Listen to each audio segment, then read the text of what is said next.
새로운 학기가 시작됐죠. 우리 충남대도 개학했죠. 네, 카이스트도 개학을 했잖아요. 네, 새로운 학기가 시작됐습니다. 그런데 올해 특별하게 2022년 상반기, 하반기는 저희가 개편을 추석 이후로 이제 미루고자 합니다. 원래 다음 주에 개편해서 이제 시작을 할까도 고민했는데, 네, 제가 8월에 사역에 아직 머물러 있어서 저에게 시간이 조금 더 필요해서 뿐만 아니고 우리 그 간마들의 어떤 이야기들을 다 들어보니 한 주 개편 자체를 18일에 하는 게 어떻겠느냐라는 이야기가 있어서 개편을 기다리고 있는 여러분에게 안 좋은 소식을 들려드리게 되어 유감입니다. 아무도 안 기다리셨죠? 네. 네. 그래서 이제 제가 설교를 본문을 정해야 되는데, 여러분 제가 어떤 패턴을 가지고 설교하는지를 여러분들이 궁금하시지 않겠지만 저는 책을 정하고 그 책의 순서에 따라서 이제 설교를 합니다. 설교가 다음 주에 무슨 설교를 할지는 우리 공동체의 교재로 이제 알 수 있어요. 그래서 다음 주에는 2과를 했으니까 3과, 로마서 2장을 했으니까 3장을 하시겠구나. 그리고 저도 그게 훨씬 편합니다. 2장을 하고 3장을 하려면 설교 본문을 정하는데 어려움이 없어요. 그러니까 그 설교 본문을 가지고 생각을 하고 또 주석을 찾아보고 또 어떤 이야기를 같이 나눌지를 고민하면 되는데, 이 설교 본문이 없는 시절이 이 방학 때가 있거든요. 특별히 우리의 책이 끝나버렸어요. 로마서가 16장으로 끝나버렸는데, 기억 안 나시겠지만 이유림 전도사님이 설교하셨을 때 그 로마서 책이 15장 16장을 한 번에 해버렸어요. 이유림 전도사님 탓이 아니라 그 책이 그렇게 해버려가지고, 그러면 저에게 이제 던져질 본문, 도대체 무슨 본문으로 설교를 해야 되나, 이게 어렵거든요. 왜 어렵냐면 어려워요. 네. 생각하기도 싫고. 여러분 그런 거 있잖아요. 과제가 딱 주어졌는데 하긴 해야 되는데 주제도 모르겠고 공감이 안 되실 수도 있는데, 어쨌든 이제 그런 생각을 한 주 동안 계속 하는 거죠. 금요일에는 또 이제 우리 예배간사에게 설교 본문을 보내야 되거든요. 이제 딱 정해진 기한이 있어요. 그럼 아니면 이제 아쉬운 소리 해야 돼요. 진현아 미안하다, 영감이 안 왔다, 이런 식으로 아직 하나님의 계시가 안 왔다. 계시라고 표현하는 건 좀 그렇지만 이제 그런 식으로 이제 아쉬움을 좀 미안하다고 얘기해야 되니까 이번 주는 무슨 설교를 해야 하나 고민을 한 주 동안 계속 하다가 이런 생각을 해봤습니다. 다음 하반기에 2022년 하반기에 우리 공동체가 어떤 모습으로 나아가면 좋을까, 이 생각으로 이제 본문을 좀 찾아보다가 오늘 본문 이 느헤미야 8장을 고르게 된 것이죠. 제목과 본문은 그래서 하나님을 기뻐하다, 하나님을 기뻐하는 공동체, 하나님을 기뻐하는 우리 한 사람 한 사람, 저와 여러분이 되었으면 좋겠다라는 마음으로 이 본문을 가져왔습니다. 결론은 무엇이냐라고 했을 때 그 제목이 곧 결론입니다. 하나님을 기뻐하는 이학기.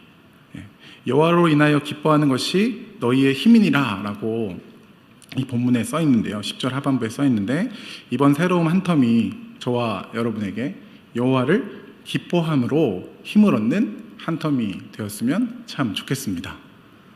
그죠? 아까 저 잠깐 카톡 봤는데 우리 청년들이 영상에서 은혜 다 받았으니까 목사님 금방 내려오라고 이야기를 했지만, 저는 제 길을 가겠습니다. 이 본문을 좀 살펴볼 필요가 있죠. 뜬금없이 느헤미야를 하니까 여러분 느헤미야가 어떤 책인지 모르실 수 있으니까 잠깐 배경 설명을 하자면, 이 느헤미야는 이제 사람 이름이에요. 느헤미야라는 사람이 겪은 이야기를 쓰고 있는데, 이스라엘의 역사들이 구약 성경에 쭉 이제 나열이 됩니다. 나열이 되고, 잘 아는 여러분의 이스라엘 역사 중에는 왕조가 세워진 역사가 있죠. 왕조의 첫 번째 왕이 이제 사울이라는 왕이 이제 사무엘상에서 세워지고요. 두 번째 왕이 사울이 이제 그 자리를 다윗에게 이제 빼앗긴다는 표현이 맞죠. 하나님께 범죄하여 다윗에게로 그 자리가 넘어가고, 그 다윗의 왕조는 계속 견고하게 그의 아들로 이렇게 쭉 이어져 내려오는데, 다윗 이후에 솔로몬 왕이 있었고, 솔로몬 왕 이후에는 그 이스라엘이라는 왕이 두 나라로 갈라집니다. 북쪽이라서 북이스라엘이라는 나라가 하나 있고, 북은 이제 그 지역이 북쪽에 있으니까 그냥 북이고요. 남쪽에는 이제 유다, 그러니까 이스라엘과 유다인데, 북쪽에 있어서 북이스라엘이라고 부르고 남쪽에 있어서 남유다라고 이제 부릅니다. 이렇게 이제 분열된 왕국이 이제 시대를 역사를 쭉 흘러서 살아가는데 결국 이 북이스라엘도 하나님의 말씀을 듣지 않아서 차근차근 망합니다. 아수르라는 나라에 의해서 이 북이스라엘이 이제 망해요. 이게 이제 기원전 722년 정도에 일어난 일이고, 그리고 남유다는 조금 더 오래 전속해요. 남유다는 조금 더 오래 전속하는데 기원전 586년에 이 남유다가 이제 망하게 되죠. 이 남유다가 망할 때에 많은 선지자들이 예언을 했는데, 뭐 대표적인 선지자가 뭐 예레미야 뭐 이런 선지자가 예언을 하면서 어떤 예언을 하냐면 내가 이 땅을 70년 동안 쉬게 하겠다라는 예언을 합니다. 70년 동안 쉬게 한다. 그래서 이 남유다 지역에 있던 이 지역의 모든 이스라엘 백성들을 뽑아가지고 바벨론으로 포로로 이제 보내세요. 그 땅을 쉬게 하는 그런 예언의 성취로서 이제 그런 일이 벌어지고, 바벨론으로 끌려간 이 이스라엘 백성들은 바벨론에서 포로 생활을 하게 되죠. 70년이 정말 흐르고 70년이 되었을 때 바사왕 고레스라는 사람을 통해서 하나님께서 이 이스라엘 백성을 불러 오십니다. 이 바사왕 고레스는 이제 바벨론이 망하면서, 그러니까 남유다를 무너뜨리고 남유다 사람들을 포로로 끌려갔던 바벨론 제국이 페르시아 제국에게 망하면서 그 지역의 통치권이 페르시아가 잡게 되고, 그 페르시아 왕 중에 이 고레스라는 왕이 나타나는데, 이 고레스 왕이 이제 칙령을 보내서 이 모든 유다 백성들을 본국으로 돌려보내라라고 해서 70년이라는 세월이 지난 후에 모든 유다 백성들이 이제 세 차례에 걸쳐서 이제 귀환하는. 근데 모든이란 표현은 좀 그렇고, 거기에 남아있는 디아스포라들이 그때도 있었다고 얘기하니까 사람들이 이제 돌아오게 됩니다. 네, 그래서 1차 포로 귀환, 2차 포로 귀환, 3차 포로 귀환 뭐 이런 일들이 쭉 벌어지게 되죠. 오늘 본문이 느헤미야라는 본문은 이제 3차 포로 귀환 때다라고 우리가 이해를 하고, 그때 이 느헤미야가 무슨 소식을 듣냐면 자기 동네, 그러니까 세 번째니까 이미 간 사람들이 있는 거잖아요. 1차, 2차에 이미 간 사람들이 있잖아요. 1차, 2차에 간 사람들은 성전을 지었어요. 성전을 짓고 이제 다시 자신들의 정체성을 회복하고 살려고, 자신들이 이제 유대 민족이니까 그 정체성을 회복하고 살려고 이제 살아가고 있을 그때에 이 예레미야가 이 성벽, 그러니까 성이 있고 예루살렘 성이 있고 그 외곽에 성벽이 있었는데 그 성벽이 무너졌다는 소식을 듣고 이 사람이 아닥사스다 왕 때에, 맞겠죠? 그죠? 아닥사스다 왕 때에 이제 오게 됩니다. 와서 이제 성벽을 건축하는 이야기가 1장부터 쭉 해가지고 쭉 끌고 오는 이야기가 됩니다. 결국 이 느헤미야서의 핵심 주제는 성벽을 건축하고 하나님의 뜻에 다시 서는 어떤 이야기, 이런 이야기가 이 느헤미야서에 기록되어 오고 있다라고 우리가 짧게 이해할 수 있는데요. 그렇게 성벽을 특별히 기한을 얘기하기도 해요. 52일 동안.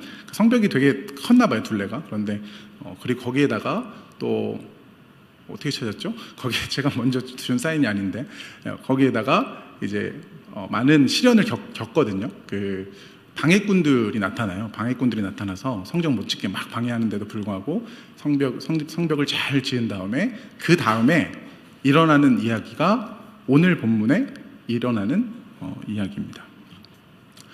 네, 여러분 잘 따라오고 계시죠? 이제 아무것도 다 모르셔도 됩니다. 성벽을 건축하고 그 다음 이야기다. 여기까지 이렇게 따라오시면 되는데 그게 오늘 8장의 이야기입니다. 같이 오늘 본문을 살펴볼까요? 네, 오늘 본문을 보자면 이스라엘 자손이 자기들의 성읍에 거주하였더니, 그러니까 성벽을 다 건축한 다음에 성벽 건축한 다음에는 좀 흩어져서 자기들의 성읍, 자기의 땅들에 이렇게 다시 갔나 봐요. 거기 있다가 7째 달에 이르러 모든 백성이 일제히 수문 앞 광장에 모여 학사 에스라에게 여호와께서 이스라엘에게 명령하신 모세 율법책을 가져오기를 청합니다. 이 일이 굉장히 재밌는 일인데 뭐냐면 이 이스라엘 백성들이 왜 인지에 대해서는 나오지 않는데 하나님의 말씀에 대한 궁금증이 생겨서 그들이 먼저 탁탁 나와요. 그리고 그들이 이제 에스라에게, 학사 에스라라는 말은 이제 서기관 에스라라고 밑에 간주가 되어 있죠. 이 서기관이라는 말은 그러니까 말씀이라고 했을 때는 모세오경이겠죠. 모세오경을 연구하던 사람들이니까 말씀에 밝았던 사람 에스라한테 이제 하나님의 말씀, 모세의 율법을 들려주십시오 하고 이제 모이는 거죠. 근데 왜 모였을까라는 것에 대한 질문에 어쩌면 이스라엘의 절기에 일곱째 달이라고 했을 때는 이제 나팔절이라는 절기가 있는데 그 나팔절이라는 절기이기 때문에 모였을 것이다 라고 추측하기도 하는데 어찌됐든 사람들이 많이 모여서 그 율법책에 관심을 갖기 시작합니다. 소문앞 광장이라는 이 광장은 그 사람들이 많이 모일 수 있는 광장이었던 것 같아요. 우리에게 꼭 중요한 건 아니니까. 우리에게 중요한 건 뭐냐면 그 다음 시간입니다. 새벽부터 정오까지. 그래서 이제 대충 한 6시간 정도를 이분들이 말씀을 읽었다라고 생각하거든요. 우리 이번 수련회 가가지고 우리가 한번 도전해 봤죠. 새벽 예배, 오전 예배, 말씀 탐구. 다 같이 안드로메다로 갔거든요. 다 같이요. 그리고 피드백이 굉장히 많이 들어왔습니다. 목사님, 아침은 아닙니다. 목사님, 말씀 듣고 밥 먹고 말씀 듣고 너랑 나랑은 도대체 누가 계획한 겁니까? 이런. 네, 제가 계획했습니다. 어쨌든. 하여튼 여러분 탓하는 게 아니라 이게 만만치 않은 이야기라는 거예요. 6시간이라는 거. 저와 여러분이 앉아서 6시간 말씀 듣는 게. 근데 이 당시에 이런 일들이 벌어졌다라는 거죠. 4절에 보면 에스라가 특별히 지은 나무 강단에 섰다라고 이야기하는데 모르겠어요. 그래서 여기서부터라고 얘기하기는 좀 그렇지만 우리 교회는 아닌데 좀 더 장로교회의 전통을 많이 따르는 교회들에 보면 설교단이 쭉 위에 이렇게 약간 높이 있어요. 높이 있고 여기에서 이제 사람들이 말씀을 더 잘 들을 수 있고 또 어쩌면 하나님의 말씀의 권위를 나타내고자 강대상을 좀 높여놓는 경우가 있는데 어쨌든 이 4절에 보면 그런 상황 가운데 많은 사람들이 붙어 있죠. 오른쪽에 6명, 왼쪽에 7명 해가지고 13명이 같이 서는데 이 사람들이 함께 낭독한 사람들이 아닐까라고 이제 생각합니다. 같은 제사장 계열로서 혼자 6시간 동안 낭독하는 건 할 수 있지만 만만치 않잖아요. 그러니까 같이 읽을 수 있는 사람들이 이제 읽어주는 장면이 나오는 거죠. 5절에 보면 에스라가 모든 백성 위에 서서 그들 목전에 책을 펼 때에 모든 백성이 일어서니라. 그래서 이제 이런 전통을 따라 말씀을 읽을 때 다 같이 일어서서 말씀을 읽는 교회들도 있어요. 우리 찬양할 때도 가끔 일어서서 하면 제가 제일 먼저 안 일어나긴 하는데 말씀을 읽을 때 하나님의 말씀을 경건하게 받는 방법으로 이렇게 성경책을 들기도 하고 아니면 일어서서 받기도 하는데 여기도 지금 그런 장면이 나오고 6절에 보면 예배하는 장면이 잠깐 나옵니다. 위대하신 하나님 여호와를 송축하며 모든 백성이 손을 들고 아멘 아멘 하고 응답하고 몸을 굽혀 얼굴을 땅에 대고 여호와께 경배하니라. 네, 이렇게 하나님 앞에 하나님의 말씀 앞에 경배한 이후에 이제 그 다음에 7절과 8절에 보면 이 바벨론에 살던 사람들에게 히브리어, 그러니까 말씀을 받은 그 언어는 굉장히 생소한 언어였다라고 이야기해요. 그러니까 아람어가 주축인 세계에서 살다가 이 사람들이 유다에 왔으니까 언어도 섞여 쓰는데 자신들의 더 편한 언어가 아람어였을 것이다라고 생각하거든요. 그래서 이 아람어를 히브리어 성경을 이제 아람어로 번역해야 되는 사람들이 필요했던 거죠. 그래서 이 7절과 8절에 보면 그런 사람들이 나타나는 겁니다. 예스아와 바니와 세레바와 이런 사람들이 쭉 나타나서 그들에게 율법을 깨닫게 했다. 8절에 보면 하나님의 율법책을 낭독하고 그 뜻을 해석하여 백성에게 그 낭독하는 것을 다 깨닫게 했다. 이 말이 이제 잘 번역해서 설명해 주었다라고 이해하는 분들이 많이 있더라고요. 네, 결국 그 말씀이 이제 6시간 동안 서서 그들이 듣는 그 말씀을 통해서 하나님의 말씀이 들려졌고 9절에 보면 백성이 율법의 말씀을 듣고 다 우는 장면이 나타납니다. 여러분 말씀을 듣고 왜 울었을까요? 왜 울었을까요? 생각해 보십시오. 여러분 수련회 가면 여러분 왜 웁니까? 삶이 힘들어서 울 수 있는데 여기에서 이제 해석하는 것은 그러니까 우리의 삶과 말씀과의 괴리가 있기 때문에 울었다라고 이야기하기도 하고 또 그럼에도 불구하고 섭리하시는 하나님 보세요. 이 사람들이 포로로 끌려갔잖아요. 잡혀갔다가 다시 귀환한 사람들이라고 하잖아요. 근데 말씀해 보면 그러니까 모세 오경을 주축으로 이들이 읽었던 성경은 모세 오경이라고 추측하거든요. 그 외에 다른 성경보다는 모세 오경의 범위 안에서만 이제 이해하는데 모세 오경에 보면 하나님께 벌을 받고 상을 받으려면 말씀을 지켜야 하고 벌을 받으려면 말씀을 안 지켜야 하잖아요. 그럼 결국 선배들은 말씀을 지켰습니까? 안 지켰습니까? 안 지켰잖아요. 안 지켰기 때문에 끌려 포로로 잡혀갔잖아요. 다 뿌리 뽑혀 갔는데 그럼에도 불구하고 귀환시키시는 하나님의 그 은혜로 인해서 이들이 뭘 한 게 아니거든요. 이들이 뭐 독립투쟁을 한다거나 바벨론에서 포로에서 나오기 위해서 무엇을 한 게 아니라 어느 날 갑자기 고레스 왕이 나타났고 고레스 왕에게 하나님의 마음이 부어져서 유다 백성들을 가게 하라라는 이야기가 그에게 떨어지고 그에게로부터 이제 떨어지고 그래서 이들이 귀환하는 장면으로 나타나니까 어떻게 보면 이들이 울었던 것은 하나님의 말씀과 내 삶의 괴리라는 어떤 그 한 부분과 그럼에도 불구하고 역사하시고 우리를 이끄시는 이 유다 민족 우리를 끝까지 포기하지 않으시는 하나님, 그 하나님의 섭리에 대한 감사로서 이렇게 울었을 것이다 라고 이해할 수 있죠. 그러니까 이제 에스라와 그 함께 말씀을 가르쳤던 사람들이 이야기합니다. 너희는 울지 말라. 오늘은 여호와의 성일이다. 우리가 울고만 있을 때가 아니고 슬퍼할 때가 아니라 기뻐하고 즐거워할 때다라고 하면서 10절에 보면 살찐 것을 먹고 단 것도 마시고 그리고 가지지 못한 사람들에게 나누어 주라라는 이야기가 나오고 그래서 이제 오늘 본문에 제가 결국 끌고 오고 싶었던 말씀 여호와로 인하여 기뻐하는 것이 너희의 힘이다라고 이야기를 합니다. 결국 이 백성들은 그 슬픔의 자리에만 머무는 것이 아니라 슬픔의 자리에서 일어나 하나님의 은혜를 함께 모인 사람들과 함께 기뻐하고 함께 나누는 그 즐거움으로 오늘 본문이 12절로 마무리되죠. 모든 백성이 곧 가서 먹고 마시며 나누어주고 크게 즐거워하니 이는 그들이 그 들려준 말을 밝히 알미라. 이렇게 해서 오늘 본문이 끝이 납니다. 본문에 대한 이야기는 이렇게 되고 그래서 제가 오늘 이 본문을 가지고 무엇을 같이 나누고자 하는가. 여러분의 8월 다시 얘기하죠. 여러분의 8월이 어떠했는지 잘 모르겠지만 저의 8월은 생각보다 더 뜨거웠습니다. 카작도 갔다 왔고 그리고 우리 수련회 여러분 수련회 오늘 영상 봤잖아요. 이 영상이 우리 영광이라는 친구가 찍었는데 몇 분으로 편집했는지 모르겠는데 영광이가 찍은 필름은 한 이틀 될 거예요. 계속 카메라 들고 다녔거든요. 그 이틀을 저렇게 줄여놓은 우리 영광이에게 모든 영광은 하나님께 뭐 이렇게 하면 됩니까? 하여튼 그렇고 어쨌든 그런 영상이 나왔는데 우리 수련회가 만만치 않았어요. 뭐 사고들 제가 교역자 생활 오래 하지 않았지만 제가 2012년부터 이제 신대원 들어와서 그때부터 이제 사역했는데 그때부터 지금 2022년이니까 뭐 대충 10년 했을 때 수련회 뭐 한 20번 뭐 갔을 거 아니에요? 그 중에 최고의 이벤트가 많았습니다. 그랬는데 어찌됐든 그러한 상황 가운데에서 지금 이 8월이 흘러가고 있는데요. 제가 무슨 얘기 하려다가 여기까지 왔죠? 여러분의 8월은 어떠했습니까?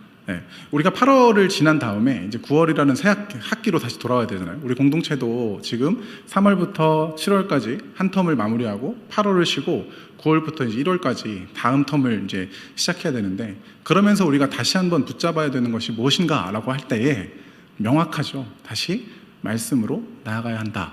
여러분의 새 학기가 여러분의 한 발 한 발이 저와 여러분의 정말 모든 순간이 하나님의 말씀으로 채워지는 시간이 되었으면 좋겠습니다. 근데 이게 이제 돼야 되는데 이게 이제 8장에 보면 시작 자체가 없어요. 이들이 왜 나왔는지 잘 모르겠어요. 근데 저와 여러분의 마음 가운데 하나님께서 그런 마음을 부어주셨으면 좋겠다라는 거죠. 이제는 말씀 아니면 안 되는구나.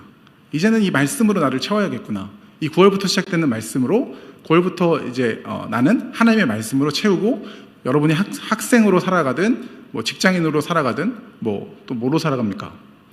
뭐 여러분이 어떤 삶의 자리의 모습이든지 간에 저와 여러분의 삶의 자리가 그 말씀으로 시작되고 말씀으로 감격하고 말씀 때문에 내 것을 나눌 수 있는 그런 삶으로 나아갔으면 좋겠다라고 생각이 들었고 더 나아가서 제가 이제 요즘이 이제 어떤 시기입니까? 사람을 끌어모으는 시기 아닙니까? 사람을 이제 불러와야 되는데 여러분 목장으로 이제 들어오셔야 할 시기입니다.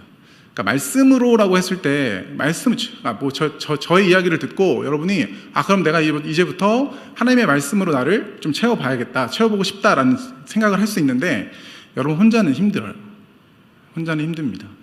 저희가 코로나 시작하면서 우리가 어떤 교회 안에 정책을 마련했냐면 목자의 부담을 좀 이렇게 낮춰주기 위하여, 목자의 부담을 덜어주기 위하여 목장들을 이제 선택해서 저 목장 하겠습니다라는 사람들은 목장으로 받아주고, 저는 아직 뭐 코로나 때문에 아니면 뭐 삶의 뭐 이유들 때문에 목장 밖에 그냥 옥하방, 오픈 카톡방에 있겠습니다. 뭐 이런 이렇게 부류로 이제 나눠서 우리가 이렇게 진행해 왔는데, 여러분 이제는 목장으로 다시 들어오셔야 합니다. 결국 저와 여러분의 삶의 방향과 이유가 하나님을 알고 하나님을 더 깊이 만나는 것이 우리 삶의 이유와 목적인다라고 저와 여러분이 동의한다면, 그 하나님은 어디서 만날 수 있는가 해서 1대1로 만날 수 있다, 참입니다. 그러나 거기에서 만나는 하나님이 전부가 아니고 공동체에서 사람과 함께 만나는 그 공동체에서 누리는 하나님이 정말 더 크고 위대하신 하나님을 저와 여러분이 경험할 수 있기 때문에 저는 여러분을 이 말씀을 읽으면서 다시 초대하는 거죠. 여러분 목장으로 들어오십시오. 목장에 들어오셔서, 어쩌면 여러분에게 목장이라는 그 어떤 단위가 상처일 수도 있고 어려움일 수도 있어요. 그리고 여러분에게는 여러분 아이 성향이 더 강하다면, 뭐 요즘 굉장히 많이 하잖아요, MBTI 중에. 뭐 저는 이 성향 같습니까? 맞아요. 근데 이제 아이 성향 같으신 분들에게는 목장이 어렵잖아요. 그리고 또 마음 열기도 어렵고, 뭐 이것은 성격의 어떤 그 특수성이니까 뭐 옳고 그름은 없는데, 어쨌든 목장 안에 들어오셔서 다른 사람의 이야기도 좀 들으시고 그 사람의 이야기를 공감하는 것도 굉장한 훈련이니까 목장 안에 들어오셔서 훈련하셨으면 좋겠고, 또 하나는 이제 리더십으로도 이제 들어오세요. 더 한 발 한 발 들어오셔서, 여기 중간에 보면 말씀을 해석하는 사람들이 나타나거든요. 그러니까 말씀을 해석하는 사람, 목사님이 말씀을 해석하셔야죠 라고 하셔도 참인데, 저희 공동체 안에서는 저희 공동체 안에 지금 지난 텀에 15목자가 있었거든요. 그러면 제가 이렇게 설교하잖아요. 어쨌든 뭐 제가 지난 텀에 뭐 로마서를 하든 무슨 설교를 했을 거 아니에요. 그걸 그대로 전했을까요, 목자들이? 제가 의심하는 게 아니고 잘못했다라고 하는 게 아니라, 그러니까 여러분은 이제 말씀이라는 것을 해석할 능력이 필요하거든요. 그러니까 제가 하는 말이, 제가 여기 강단에 있기 때문에 권위가 있다고 여러분이 믿고 그냥 그대로 받아들이면 뭐 그것도 은혜가 있을 수 있지만, 제가 하는 말이 틀리면 어떡할 겁니까?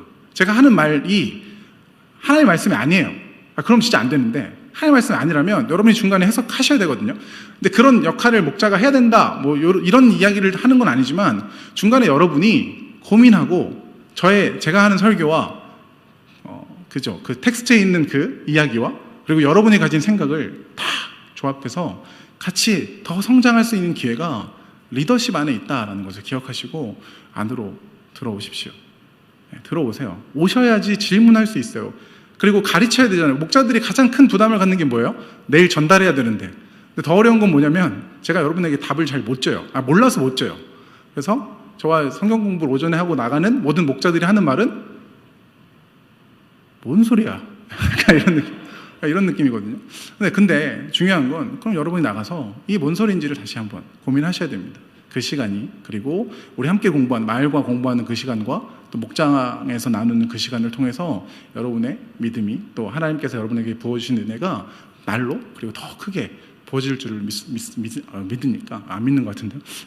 여러분이 그렇게 참여하시면 훨씬 더 좋은 한 텀을 누릴 수 있지 않을까 생각합니다. 여러분, 그래서 여러분을 목자로 초대하는 겁니다. 제가 머릿수 채운다고 해서 제가 18명 세우려고 하는데, 제가 머릿수 채운다 그래서 담임 목사님이 인센티브를 주시겠습니까? 유미 어디 있니? 달라고 얘기하는 게 아니라 그런 거 없거든요. 저희 공동체가 적으면, 목자가 적으면 그냥 적게 가면 돼요. 상관없습니다. 그런데 여러분의 성장할 기회가 목자, 부목자, 마을장, 관사, 여기에 분명히 있고 만만치 않지만 그 헌신을 통해서 여러분이 클 거니까, 그렇게 헌신하셔서 하나님의 말씀을 전달하는 기쁨을 우리 모두가 누렸으면 참 좋겠습니다. 자, 결론만 맺겠습니다. 여기 보면 10절에 보면 여호와로 인하여 기뻐하는 것이 너희의 힘이다. 저희 후반부에 우리 방송실이 잘 따라주셔서 감사합니다. 여호와로 인하여 기뻐하는 것이 너희의 힘이다. 제가 오늘 설교의 본문을 하나님을 기뻐하다 라고 정했는데, 여러분 이번 한 텀 동안 9월부터 시작해서 1월까지 아니면 앞으로 여러분의 모든 삶의 여정 가운데 하나님을 기뻐하시는 저와 여러분이 되었으면 좋겠습니다. 이거 굉장히 어려운 일이에요. 여러분 생각해 보세요. 다시 이제 다시 아멘 해보세요. 하나님을 기뻐하시는 저와 여러분이 되었으면 좋겠습니다. 이제 여러분 왜 아멘을 못합니까? 그게 뭔 소리인지 잘 모르는 거예요. 무슨 말입니까? 하나님을 기뻐하다. 조금 바꾸면 좀 쉬워요. 하나님을 기쁘시게 하는 내가 되고 싶습니다. 이러면 쉽거든요. 그럼 뭘 하면 돼요? 그렇잖아요. 여러분이 하고 싶은 여러분이 하나님 앞에 해야 할 것 같은 어떤 것을 하면 하나님을 기쁘시게 하는 내가 될 수는 있는데, 내가 하나님을 기뻐하려면 여러분 어떻게 해야 합니까? 내가 하나님을 기뻐하려면 어떻게 해야 하는가? 어떻게 하면 우리가 하나님을 기뻐할 수 있을까? 이미 이야기는 다 하긴 했는데, 말씀 안에서 하나님이 나에게 하신 일을 발견해야만 저와 여러분이 기뻐할 수 있어요. 하나님을 발견해, 하나님을 알아가야, 하나님이 어떤 분이신지를 알아야, 그냥 용어 자체로는 성품과 사역 이렇게 얘기하는데, 하나님이 어떤 분이신가를 성품이라 그러고, 사역은 하나님께서 하신 일을 사역이라 그러면, 저와 여러분이 하나님이 어떤 분이시고 무엇을 하셨는지를 알아야 우리가 그분을 기뻐할 수 있거든요. 저와 여러분에게 더 쉬운 게 어쩌면 하나님께 기쁨이 되는 거가 더 쉬워요. 그러니까 적용에서는. 왜냐면 뭘 하면 되거든요. 우리가 뭘 하는 게 더 익숙하잖아요. 그게 아니고 하나님이 나에게 하신 일을 더 깊이 아는 거. 하나님께서 나에게 도대체 이 인생을 시작하시고 마치시고 무엇을 하고자 하시는지, 그리고 나에게 지금까지 어떤 은혜를 베푸셨는지를 깨달아 아는 것에서 우리는 하나님을 기뻐할 수 있습니다. 하나님을 즐거워할 수 있어요. 웨스트민스터 소유리 문답이라고 많이 들었잖아요. 그것도 어쨌든 그 사람들이, 학자들이 모여가지고 정한 거긴 해요. 뭐라고 정했냐면, 사람의 제일 되는 목적이 무엇이냐라고 했을 때 하나님을 즐거워하고 그를 영원토록, 아니죠, 하나님 잘 모르겠어요. 하여튼 그런 얘기예요. 그를 영원토록 즐거워하는 거라 그러거든요. 근데 하나님을 어떻게 여러분이 즐거워할 수 있습니까? 하나님을 어떻게 기뻐할 수 있냐고요. 알아야지 기뻐하죠. 알아야. 그분이 어떤 분이신지, 나에게 무엇을 하셨는지. 그래서 저와 여러분에게 말씀 안으로 초대하는 거고, 말씀을 혼자 읽기 어려우니까 목장으로 초대하는 거고, 공동체 안에서 말씀 프로그램들을 만들어서 거기로 초대하는 거예요. 하나님을 기뻐하는 것이 우리의 힘이니까. 하나님을 기뻐하는 것이 저와 여러분의 힘인데, 하나님을 기뻐하는 걸 모르면 어디서 우리가 힘을 얻을 수 있겠습니까? 여러분, 하나님을 기뻐하는 것은 계속 이야기하지만 하나님이 날 위해 무슨 일을 하셨는지를 깨닫는 겁니다. 그리고 그분을 알아가는 거예요. 근데 이제 안다라는 말 자체를 이제 좀 보자면, 멀리서 아는 거 말고 이제 부대껴서 아는 거, 딱 붙어서 아는 거를 안다라고 하는데, 우리는 그 준비가 되어 있어요. 왜냐하면 우리의 신앙 고백 안에 그리스도께서 내 안에 계신다라는 신앙 고백이 있거든요. 그리스도께서, 그러니까 예수님이 성령으로 우리 안에 계신다라는 것이 저와 여러분의 신앙 고백이잖아요. 그럼 그분과 우리가 붙어 있다고요? 붙어 있잖아요. 그럼 이제 그 붙어 있음을 어떻게 다시 발견할 수 있는가가 이제 우리가 해야 될 어떤 하나님을 아는 과정 중에 있는 건데, 제가 이번에 카작에 갔다 왔잖아요. 카작 갔다 와서 사람을 안다라는 거, 좀 더 깊이 안다라는 것을 좀 더 경험했는데, 왜 그랬느냐라고 생각해 보니까 질문은 하나예요. 카작 가서 저는 아무것도 안 했거든요. 재미없으세요? 저는 카작 가서 임무가 없었어요. 돌아다니기, 선교사님 눈치 보기 이런 거 했는데, 그러니까 아무것도 임무가 없으니까 뭘 해야 되지를 고민하지도 않았지만 사람들을 보는 거죠. 사람들을 보면서, 그러다 보니까 우리 팀원 한 사람 한 사람이 보이는 거예요. 그 팀원들을 보다 보니까 그 팀원들을 이제 사랑하게 되는 거죠. 그러니까 제가 모르겠어요. 제가 사랑한다 그래서 그들이 원하는 사랑을 제가 했는지는 모르겠지만 사랑하게 되는 거죠. 그러니까 시간을 두고 계속 관찰하다 보니까 그 사람들을 계속 만나다 보니까 그리고 굉장히 가까이서 그런 이야기를 하다 보니까 하나하나 벽이 깨어지고 그러면서 그 사람을 점점 더 알고 싶어지고 조금 알았는데 그 다음 이야기가 궁금해지는 그런 사이가 되어 가더라고요. 그 사람을 만났을 때 거기 표면적인 어떤 사람이 아니라 김대은이라는 형제가 있다라고 하면 김대은이 감대은이 되고 감대은이 아스카르가 되고 이런 진화가 아니고요. 하여튼 그런 건데 이런 사람들이 그 사람이 저 멀리 있던 사람들이 점점 가까이 오는 것을 저만 느낄 수도 있는데 제가 경험하면서 하나님을 우리가 저 멀리 있던 피상적인 하나님이 아니라 정말 가까이 계신 그분 그리고 결국 어느 정도만 알고 있다고 내가 재단에서 이미 난 다 알고 있어 라고 교만하게 외치는 내가 아니라 제가 대은이를 8일 같이 살았거든요. 8일 같이 옆에서 잤어요. 제가 얼마나 알겠습니까? 근데 지금 안다라고 느껴지는데 조금 안다라고 느껴지는데 앞으로 더라고 가고 싶다라는 것이 이제 제 마음이거든요. 어찌됐든 하나님에게 이제 다시 적용을 했을 때 저와 여러분이 오늘보다 내일 더 하나님을 갈망하는 것이 우리에게 있었으면 좋겠다라는 마음이에요. 그것들이 열리고 하나님을 오늘보다 내일 더 알고 그 하나님을 오늘보다 내일 더 누리고 그 하나님이 어떤 분이신지가 점점 더 궁금해지는 것. 그것이 하나님을 기뻐하는 것이 아닌가. 제가 대은 형제를 기뻐하다는 말 좀 어색하긴 하죠. 우리가 그렇게 야 성민아 내가 너를 기뻐한다. 이상하긴 해요. 왜냐하면 우리가 이렇게 쓰는 말이 아니니까. 근데 어떤 뉘앙스인 건 알죠. 너 때문에 행복해. 근데 너가 한 어떤 행동이 아니라 그냥 너라는 존재 자체 때문에 내가 즐거워. 그러니까 우리가 결국 하나님과 하나님이 하신 어떤 일보다는 그 하나님의 존재 때문에 내가 즐겁고 그 존재 때문에 내가 하나님을 더 알고 싶어지는 그런 신앙의 여정들이 그런 놀라운 역사가 이번 2학기 한 텀 내내 나타나는 저와 여러분이 되었으면 참 좋겠습니다. 영상이 조금 길었어요. 제가 조금만 더 하다면 한마디만 더 할게요. 여기서 나타난 힘이라는 이 단어 있잖아요. 여호와를 기뻐하는 것이 우리의 힘이다라고 했을 때 이 힘을 이제 다른 이야기로 할 때 이제 울타리, 그러니까 우리의 어떤 성벽 이렇게 이야기를 하는 거예요. 결국 성벽을 지었는데 성벽을 지었잖아요. 이스라엘 백성들이 이 포로기환을 해가지고 성벽을 이렇게 둥그렇게 어쨌든 둥그럴지 모르겠지만 지었잖아요. 그랬는데 결국 여기 오늘 느헤미야가 이야기하는 것에서 여호와를 즐거워하는 것이 너희의 성벽이다 다시 이야기하는 거거든요. 이 예루살렘 성벽은 지금 가보면 전 못 가봤는데 거의 남아 있겠습니까? 있어봐야 어느 정도 남아 있지 않겠습니까? 그리고 있어봐야 안에 사람이 없다면 성벽은 이제 성벽이 아니죠. 그러니까 이 느헤미야가 쌓았던 어떤 성벽은 물리적 성벽은 하나님께서 하셨기에 완성된 그 시대의 어떤 이야기, 그 시대의 어떤 완성품일 뿐이지 그게 시대를 지나면서 나타날 이야기가 아니라는 거죠. 제가 무슨 말씀을 드리고 싶냐면 결국 성벽이 누구냐? 하나님이라는 거예요.